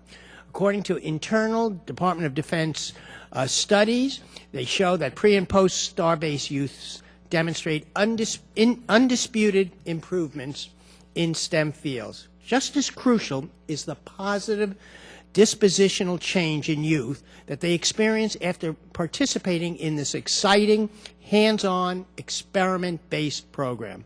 Changing our children's attitudes on math and science from negative to positive is a paramount achievement. Research shows that children begin to lose interest in STEM subjects as early as the 4th grade, and then subsequently they lose their motivation to select the necessary high school courses that will allow them to pursue STEM careers in college. As a member of Congress, I fully appreciate OMB's desire to consolidate STEM programs across the spectrum into one funding line. However, this is a national defense issue and has been identified as such by the Joint Chiefs of Staff. STAR-based was created under the auspices of the Department of Defense to meet its critical needs in STEM-related fields. I respectfully request that this committee reinstate the STAR-based program and authorize it at $30 million for this and for future years. In conclusion, STAR-based inspires America's youth to discover technical career fields that are imperative for future national security challenges. We cannot lose this battle and concede our technical edge. And in conclusion, I can say I have visited my program. It is a wonderful program. These are students that would not be into science. It is one of the things that at our military base that the military does so well in bringing that kind of excitement to students that would never have that kind of motivation in the future. I think it is money well worth spent, and it's really in our nation's best interest to promote this program. Great. Any questions? Mr. Nugent? Thank you, Mr. Chairman. And Mr. Lowenthal, we had testimony in front of one of our subcommittees in regards to DOD making, or the Pentagon making a decision to eliminate the program, even though one of the services continued to provide it. And I believe it was the United States Army continued to provide it. Because they felt that it was better to move it to Department of Education.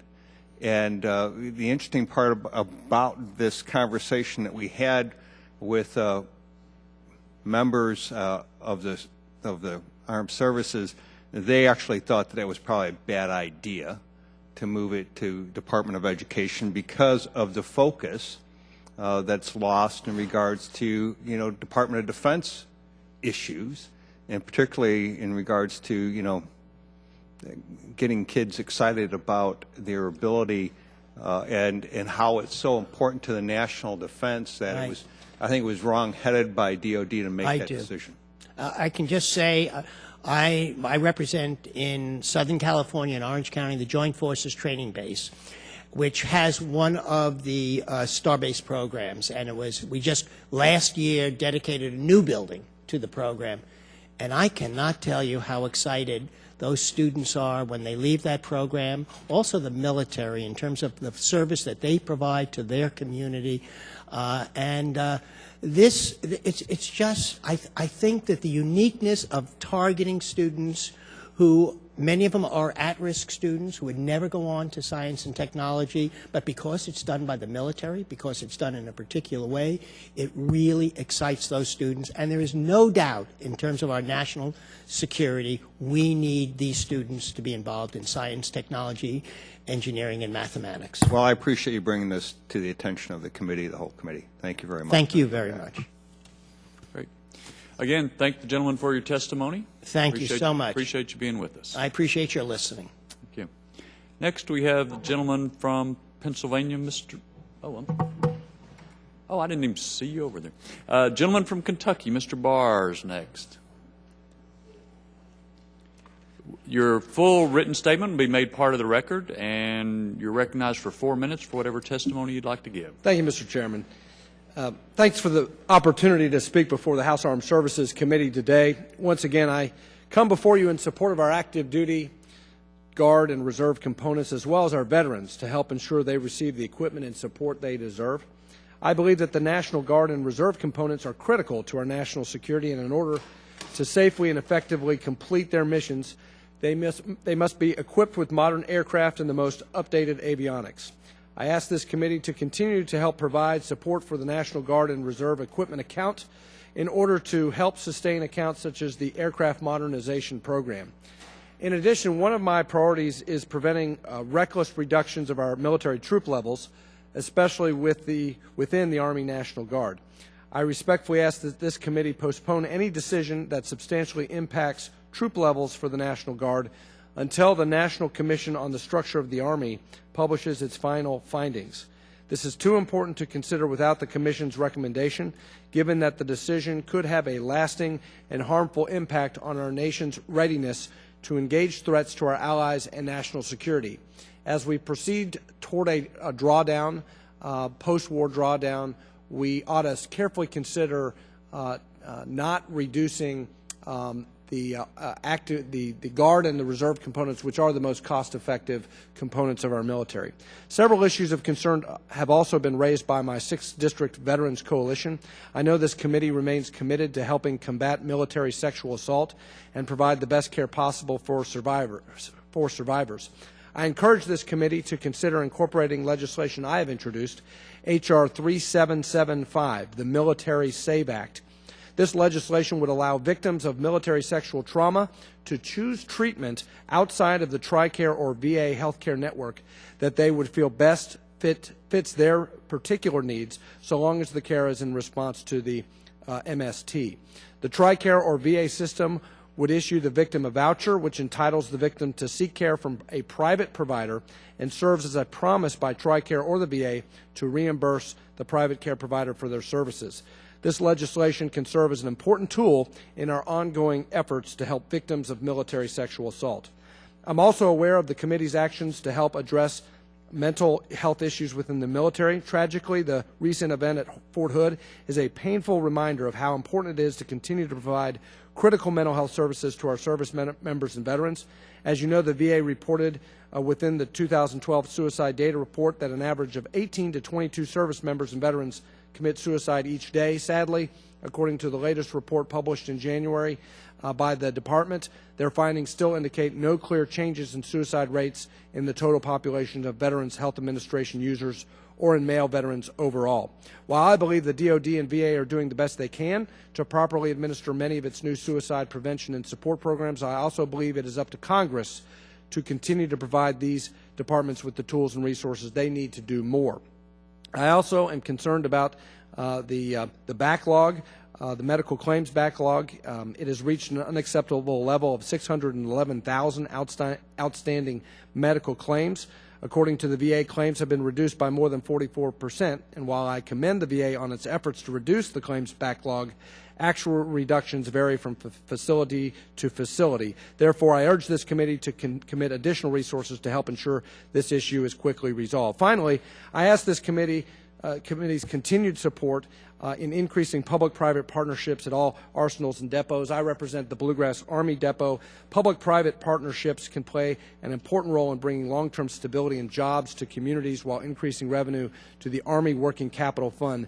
This committee has taken a leadership role in this regard in previous NDAAs, and I encourage this committee to continue to take an active role in this area, in addition to continuing to commit to fully funding the demilitarization efforts at the two remaining depots in Pueblo and in my congressional district in order to fulfill our treaty obligations.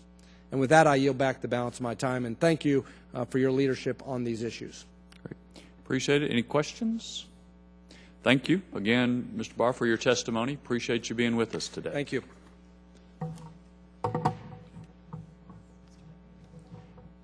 Now we'll go to the gentleman from Pennsylvania, Mr. Perry.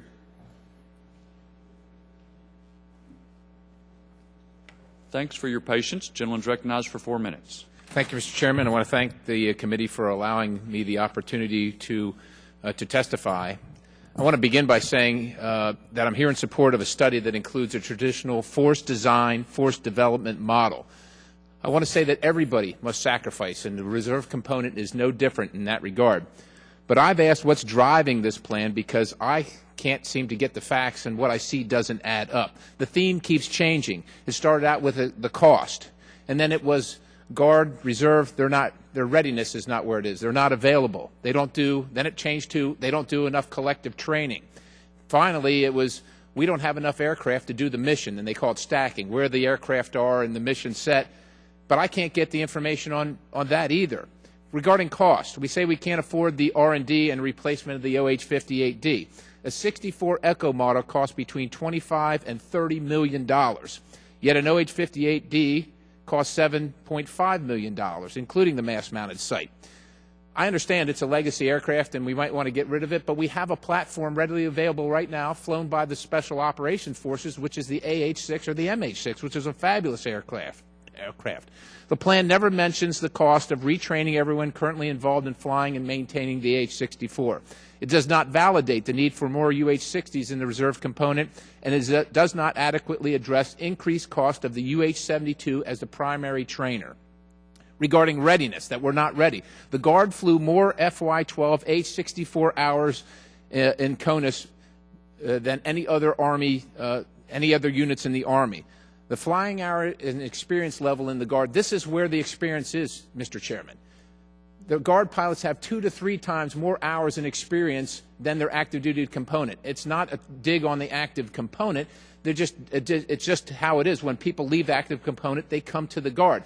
If you really want the metric, look at the Class A accidents in the AH-64 of the last year and where they occurred and why they occurred.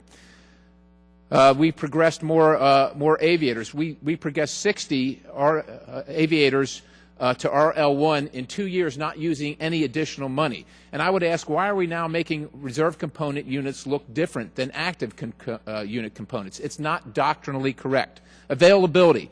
We've mobilized 12 battalions and 4 companies in deployments, and we've answered every single request that has been asked. And I would also say this regarding the AH-64 as a reconnaissance platform. If you have to get it to theater, and this is coming from active component, you cannot get it there in a C-17 because it does not land in non-permissive environments. If you can't get the airframe to the fight, what does it matter what the airframe is? You know, you can buy 5 or 6 MH-6s for the cost of one of 64, and you can get it to the fight, which is important. Regarding collective training, that we don't do collective training, I can give you a list, a number of instances, but right off the bat, training with Special Operations Forces Group on active duty bases, joint live fire exercises, air-ground integration, monthly JTAC training. I would ask this, why are we requiring battalion level collective training for employment when on employment use a scout weapons team. And I would also say, if you just Google this or go by AKO, the guidance memo for a particular ARB under a certain cab shows that active component ARBs are not training at company level either, and they are focusing on air weapons training proficiency, and that's open source. Regarding mission accomplishments and stacking, I was in a meeting a couple weeks ago, and I was told we don't have enough aircraft to do it, and it was about basing. I said, fine, I agree if that's the case. Show me the plan. We asked last Thursday, what is the plan? What is the requirement? We can't get it. If we can't get it, I think it raises some doubt. And I would also say there's a U.S. Army War College study that says that ARI, the Aviation Restructure Initiative, is resource-driven, not mission-driven. And I would hearken back to a time where we had 58 Sherman and M60 tanks in a unit, and because of capability, we went down to 29 tanks. Where the E-model Apache is wildly capable. I know you're going to cut me off, sir, and I appreciate that. If you remember anything else from this briefing, remember this. We have not been given sufficient facts to support this decision. And I thank you, and I yield back. Thank the gentleman. Lots of information. If gentlemen would indulge, I think the gentleman from Florida has a question. I just want to thank you for bringing this forward. This is one of the issues that we've been having as it relates to the restructuring, particularly as it relates to the Army National Guard Aviation Unit. You know, my son's an Army aviator in the National Guard, and I think he gets as much or more flight time than his active duty brother. And they're actually, I know, training live fire and everything else this summer for an extended period of time to do all those things that Big Army's saying that they're not capable of doing. Plus, that's ignoring the state mission that they have that is hugely important to states like Florida as it relates to, you know, the plan is to reduce the number of UH-60s in Florida. And you go, how does that work in reality when the Florida Army Aviation Unit has been deployed multiple times into Iraq and Afghanistan, but also into Europe to support that mission?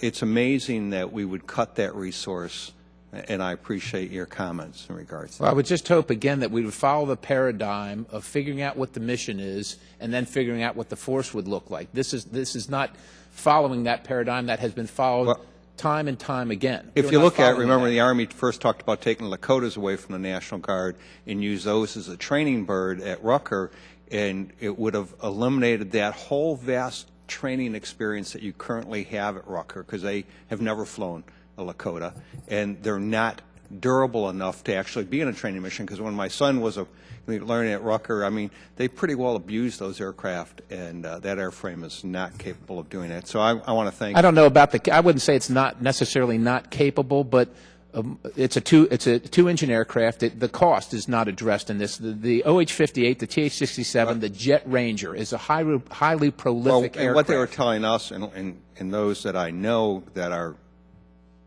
extremely good pilots, were saying that the reason they're not as durable is because they say, well, you don't have to do the type of training with it, but if you did, the actual they'd be replacing skids daily. Exactly, and the Lakota having to land with the engine off because you only have one in a 58. The training that you get from that lasts for the rest of your life, right? It's immeasurable. And I would also say this, with all due respect, when we lose this talent pool, which is what we're talking about, talent management, you can run a new aviator through Fort Rucker once a year. You know, every year you can get a whole crop of new ones, but the proficiency level that you lose from a 4,000 or 5,000 hour aviator is what you don't get. Yes, you have an aviator with 190, 250 hours. But when you're in combat, that 4,500 hours is really what makes the difference. And that will be gone, and you cannot get that quickly. You cannot get that quickly. It takes time and experience, and that's what we're throwing away. There's no operational depth in this plan. And so I would just say, let's study it, let's take a look at it, and let's use the method that's been used time and time again, as opposed to this just quick reaction to a budgetary problem, which I understand the considerations, but I think this needs further review. And my time's expired. I yield back. Thank you so much. Appreciate, again, testimony of the gentleman and the issues he raised. Next, we have the gentlelady from the state of Missouri, Ms. Wagner. Appreciate you being with us. Recognized for 4 minutes. Thank you very, very much. I appreciate it also. Vice Chairman Thornberry, the members of the committee, thanks again for the opportunity to talk about a key defense priority for the United States Navy and our nation, the EA-18G Growler. The 2014 Quadrennial Defense Review notes, and I quote, "In the coming years, countries such as China will continue seeking to counter U.S. strengths using anti-access and aerial denial approaches.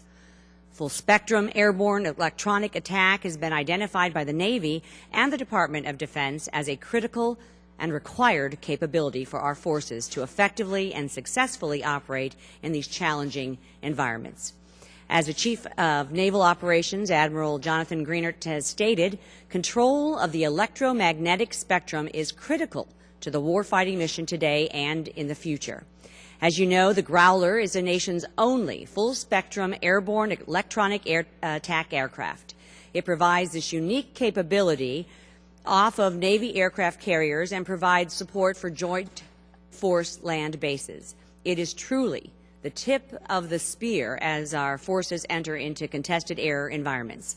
Recognizing that there is a warfighting need, the CNO submitted an unfunded priority of 22 additional Growlers for congressional consideration of the fiscal year 2015 defense appropriations. The stakes are quite high, and the time to act is now. Without additional Growlers to meet the Navy's unfunded priority, it is likely that the FA-18 manufacturing line will shutter. To avoid this very predicament, last year, Congress added $75 million in advanced procurement funds for the FA-18 in the fiscal year 2014 Defense Appropriation Act, enough for 22 aircraft. Another critical consideration is the nation's defense industrial base for tactical aviation. Today, there are multiple providers for tactical aviation, sophisticated tactical radars and strike fighter engines. With the end of the FA-18 production, however, DoD will be left with only a single manufacturer in each one of these areas. This scenario limits warfighting surge capacity, it eliminates competition, and drives innovation and cost control, and imperils future development programs. Moreover, the FA-18 program supports American manufacturing, including 60,000 jobs, 800 different suppliers and vendors, and provides $3 billion in annual economic impact. For these reasons, I have authored a House letter to your committee asking for consideration of the Navy's unfunded priority of additional Growlers. I hope it demonstrates to you that there is a broad bipartisan support for this request across Congress to support both the warfighter and the defense industrial base. I look forward to working with this committee and supporting the process as the National Defense Authorization Act moves through the House of Representatives. And I thank you. Thank the gentlelady. Any questions? Great. Appreciate the gentlelady being here and for her testimony on this issue. Next, we'll have the gentleman from Arkansas, Mr. Crawford. Full written statement will be made part of the record, and the gentleman's recognized for 4 minutes for whatever comments you'd like to make. Thank you, Mr. Chairman. Good morning, Ranking Member Smith, Chairman McKeon, distinguished members of the committee. I thank you for the work you do to preserve the security of our great nation and for allowing me to testify before the full committee. Regarding explosive ordnance disposal priorities for fiscal year 2015 in the National Defense Authorization Act, I myself served in the Army as an EOD tech and proud to be a co-founder along with committee member Susan Davis of the House EOD Caucus. EOD soldiers, sailors, airmen, and Marines are the military's preeminent team of warrior explosive experts. They're trained and equipped to identify and neutralize explosives used by terrorist networks across the globe. EOD techs protect their fellow military personnel and civilians from these threats while providing support across a wide range of military and civilian national security operations. EOD forces have proven to be game changers in attacking and dismantling terror cells and associated networks. These forces will continue to be indispensable assets for the foreseeable future, supporting counterterrorism operations, building the capacity of partner nations, and protecting the homeland through providing support to civil law enforcement agencies at federal, state, and local levels. There are an estimated 66,000 call-outs annually across the United States on explosive ordnance by interagency, military EOD, and public safety bomb squads. Army EOD units responding under immediate response authority have historically departed their home station installation within 30 minutes of notification during duty hours and 60 minutes off duty, 365 days a year. On these civil support missions, EOD provides support to civil law enforcement agencies, but they do not perform law enforcement activities. The Boston bombings serve as a stark reminder of the threat of terrorist detonation of explosives in the United States, have revealed gaps in the nation's ability to defeat a sustained bombing campaign in the homeland. I note that military EOD immediate response included the 387th Ordnance Company EOD from Camp Edwards, Massachusetts, which responded to 64 call-outs during the Boston bombing. However, I have concern that following these attacks, the Army Forces Command issued guidance that the local staff judge advocate must review every civil authority request for emergency EOD response prior to sending aid to ensure the support does not violate the Posse Comitatus Act of 1878. In addition, the guidance requires that a senior commander, normally a 3 to 2-star general, must then approve each of these EOD immediate responses and must ensure that civil authorities will reimburse the Army as a condition of immediate response. I understand the need to ensure that EOD is compliant with Posse Comitatus and any of its civil support missions, but it's vital that we do not overcorrect and negatively impact the ability of our EOD forces to provide increasingly needed and immediate support to our civilian law enforcement agencies. It's further problematic that under the recent Army Forces Command guidance, the responding EOD units must now seek reimbursement from local, state, and federal law enforcement as a precondition for providing the requested military EOD support. On April 4, 2014, I met with the general officer that has the training readiness authority for the Army Forces Command EOD units. I have grave concerns over his proposed reorganization of the Army EOD force structure, reorganization of Army EOD force modernization and branch proponents, and reorganization and restationing of EOD tactical units and EOD institutional activities. The significance as well as the irreversibility of these proposed actions deserves the committee's close scrutiny and oversight, and I respectfully request that you and the committee seek more information and further require the Department to justify these proposed changes before permitting any of them to proceed. We must also ensure that our EOD units, like the 387th out of Massachusetts, are properly equipped to respond to explosive threats in cities and towns throughout the homeland. The MRAP vehicles for EOD operations in Afghanistan are a good place to field excess MRAPs to the Army National Guard EOD units, comprising 1/3 of Army EOD force need response vehicles like the MRAP. As I am running low on time, I'll just continue to submit these statements for the record and just ask for your consideration. And any questions you might have, I'd be happy to answer them. Great. Any questions? Great. I appreciate the gentleman's input on these issues and his continued leadership and expertise, which we will continue to take advantage of. So I appreciate very much the gentleman being here. Next, we'll turn to the state of North Carolina. Distinguished gentleman, Mr. Hudson. Appreciate you being here. Recognized for 4 minutes.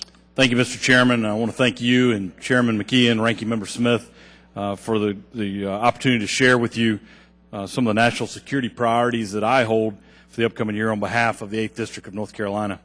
As I travel around my communities in my district in North Carolina, people have consistently told me that restoring fiscal responsibility is their #1 priority, and they sent me to Washington to force the government to live within its means. Accordingly, I'm committed to cutting spending, reducing the size of government, promoting economic growth, and balancing our budget. That means we have to focus on priorities like a strong national defense. Today I would like to discuss a number of issues, namely the challenges that we face along with our allies and partners, the commitments we have made to our men and women in uniform, and the importance of ensuring accountability and transparency when trying to maintain a strong national defense in a very tough budget environment. While we've seen the gradual reduction of core al-Qaeda influence, it's important to remember that we continue to be engaged in a global conflict against increasingly factionalized groups that seek to do us harm, along with the states that support them. A failure to exercise U.S. diplomatic and military leadership means nuclear states like Iran and North Korea will be able to bully the international community both through direct means and through their proxies. North Carolina is fortunate to be home to over 700,000 proud veterans, and I'm fortunate to represent a district that has a strong military presence given its proximity to Fort Bragg. I just returned from a productive visit to Camp McCall, an extension of Fort Bragg, where some of America's finest trained to become part of the Special Forces, and I'm pleased to report on their fine work. The men and women at Fort Bragg have matchless capabilities and a unique mission. I look forward to continuing to working with the base to ensure their priorities are met when it comes to equipment, facilities, and training. As the United States increases its special operations and airborne operations presence, it's critically important that we support in-depth training and techniques an area where Fort Bragg continues to excel. I look forward to working with you and this committee to provide the necessary resources to ensure the utmost success for our dedicated men and women in uniform there. While I recognize this committee does not intend to reauthorize or make changes to the authorization of military force this year, I would still like to take a moment to touch on the issue, given its continued importance in regards to civil liberties and our ability to effectively prosecute terrorists. I would like this committee to note that I will not support trading our guaranteed civil liberties for the promise of security. With that said, I also refuse to stand by and allow terrorists to be treated as common criminals. The administration has taken this stance when it comes to pursuing those involved in the deadly September 11th attack on the U.S. Embassy in Benghazi, and we've all seen the failure and results this approach has led to. Waiving subpoenas in the face of radical militants is simply not the way to protect America's interests. This approach is also apparent in the administration's attempt to close the prison in Guantanamo Bay and transfer over 150 terrorists to U.S. soil or return them home to their home nations. I cannot and will not support policies like this that threaten Americans around the world. The United States is a nation built on the premise of liberty and constitutional rights. We preserve a unique separation of powers so that we can ensure not one branch has too much power. The programs in the NDAA, like any other, fall within that system, and it's our duty as elected representatives to ensure it does not violate our privacy or civil liberties. Thanks to the committee for the opportunity to speak today, and thank you for your commitment to our nation's warfighters and their families. Thank you. I yield back.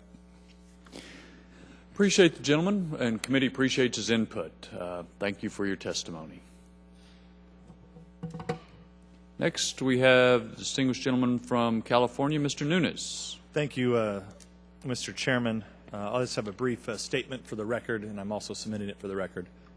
And without objection, we previously made any written materials you want to include, including your full written statement, part of our record. And I also have a slide that I'd like to draw your attention to as I'm giving my statement. I'd like to submit the GAO report for the record titled Defense Headquarters, DoD Needs to Reassess Options for Permanent Locations of U.S. Africa Command. Amid the challenging budgetary situation now facing the U.S. military, opportunities for significant cost savings have been identified in AFRICOM's operations. I am proposing the relocation of AFRICOM headquarters stateside. The Government Accountability Office, GAO, reported that the transfer would save $60 to $70 million annually. Additionally, GAO estimated that the move would create 4,300 U.S.-based jobs and infuse $350 to $450 million into the local economy. The office found no, and I want to repeat, no substantiating evidence or rationale for the DoD's decision to keep AFRICOM headquarters in Germany. In fact, the placement of AFRICOM's headquarters in Germany was supposed to be temporary and was done merely out of convenience since it was spawned out of EUCOM. This proposal would move AFRICOM stateside and have it operate much like CENTCOM and SOUTHCOM, which have their headquarters stateside with forward operating locations near the theater in order to conduct operations. In conjunction with this transfer, I would also say that Lajes Field Base, which is in the middle of the Atlantic Ocean, should serve as a forward operating base and logistical hub for AFRICOM. The Azores base recently has had $150 million in upgrades to it. It is really one of the Taj Mahals of all U.S. Air Force bases around the globe. And it's really not being used, and in fact, USAFE is trying to close the base.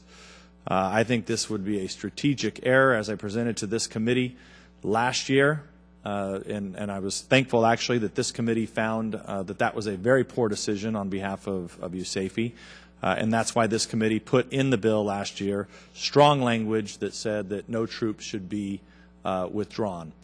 In addition, Defense Appropriations put in a similar rider. And so what I've been looking to do is how do you save money and also get our warfighters closer to the battlefield and create efficiencies. I believe that this is a strong way to do it, and I would urge the committee to give it serious consideration. And with that, Mr. Chairman, I'd like to yield back for questions. Well, let me just say I appreciate the gentleman's leadership on this issue and continuing to raise questions about current plans and better options. And I appreciate the material that the gentleman has submitted. I think that will benefit the committee in looking at these issues. So, again, thank you for being here. Thank you for your testimony. Thank you, Mr. Chairman.